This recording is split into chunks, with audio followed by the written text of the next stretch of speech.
Buenas gente, el día de hoy estaremos hablando sobre Xiangling, sobre este personaje que ha sido víctima de muchas críticas diciéndoles que iba a ser el peor DPS, que su único fuerte iba a ser sub DPS, que iba a hacer menos daño que en core, que iba a hacer menos daño que otros personajes, y terminó callando bocas. Y se coronó como el segundo mejor DPS del juego y como primer sub DPS en cuanto a top de daño. Así que estaremos hablando en este caso sobre Xiangling. Empecemos. Y bueno, iniciando con este personaje. Cuando intenté sacarla, lamentablemente perdí el 50-50, así es Wuwa. No sé por qué, yo quiero mucha Wuwa, pero Wuwa no me quiere a mí, me odia. Es un amor de un lado nada más. Pero bueno, al final terminé sacando a Xiangling. Y después de probarla varias horas, haciendo varios combos y mirando test también de otras personas, me presté unas cuentas también para probarlo cómo estaba con sus dupes. Y mierdas, dupe S6 a la mierda.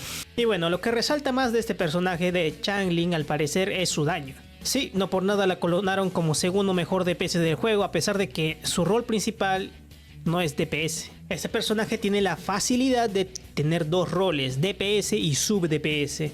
Y tú tal vez dirás, pero en el juego parece que es daño principal, es DPS, sí, pero es un rol del juego. Pero el mismo juego te da una habilidad de Xiangling que te permite jugarla como sub DPS también. Y ahí es lo importante. Recuerden que en este juego, más que todo en los juegos gacha, existe el power creep. Lamentablemente esto hace que algunos personajes, como ahorita mismo le va a pasar a Calcharo, va a venir otro personaje de daño electro más fuerte que él y va a terminar Calcharo en el olvido ahí escondidito entre las ruinas. Y tarde o temprano le va a pasar a estos personajes, pero los que sobreviven a esto y tienen más propenso tiempo a durar son los sub DPS como Jinling y en este caso Xiangling. Así que, ¿recomendable tirar por Xiangling? Sí, te va a servir mucho y más a largo tiempo, así que sí es recomendable tirar. Ahora tampoco te digo que te arriesgues y te saques todos los dupes, ¿no?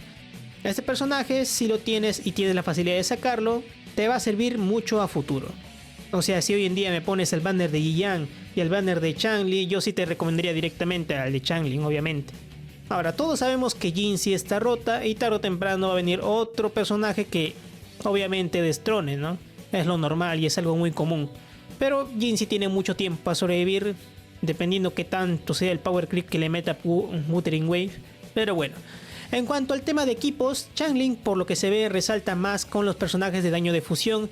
Yo sé, tal vez algunos lo habrán probado con algunos otros supports como Mortefi o Jinling, pero sí, yo me baso más que todo en datos de la comunidad de habla inglesa, que es donde más lo han probado. Muy bien, se nota mucho que hace más daño con los personajes de su mismo elemento en cuanto a Xiangling, daño de fusión, como esta, la de pistolas, que ya no me acuerdo su nombre, y Encore, que sí, con estos dos personajes es donde más daño hace en cuanto al team de daño de fusión. Así que sí, es muy recomendable jugarlo con estos dos personajes que son los que resaltan más. Ya si no tienes a esta de pistolas, no tienes el arma de 5 estrellas y tampoco tienes a Encore como a mí, obviamente es el tercero que yo recomendaría sería Jinling. Ahora, este personaje también tiene muchos tips a seguir en cuanto a rotaciones. Es rápida y sencilla nada más, no tienes que complicarte la vida siguiendo esta rotación.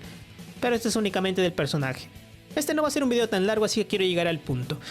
Primero recalcar, no hay que sacar conclusiones antes de que salga un personaje. Si no va a pasar lo mismo que con Xiangling, que salió, la gente no pensaba tirar por ella porque si iba a hacer muy poco daño, tan solo iba a ser para su DPS y bla bla bla bla. Iba a hacer menos daño que otros personajes y bla bla bla bla. Pues.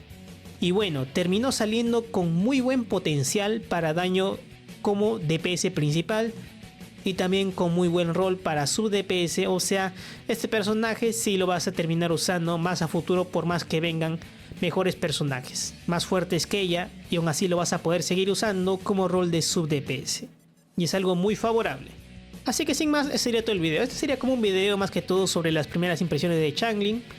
No sé si traiga una build o una guía de esto. No creo, normalmente las guías son muy largas. Pero bueno, si me animo tal vez lo traigo. Ahí les enseño el combo del doble Fénix que se puede tirar en el aire, que estaré dejando una pequeña imagen aquí en la pantalla, o algunos otros tips con respecto a eso. Ya veré que saque los videos más adelante. Sin más, ese sería todo el video por el momento. Ya nos estaremos viendo otro video más adelante. Chau chau.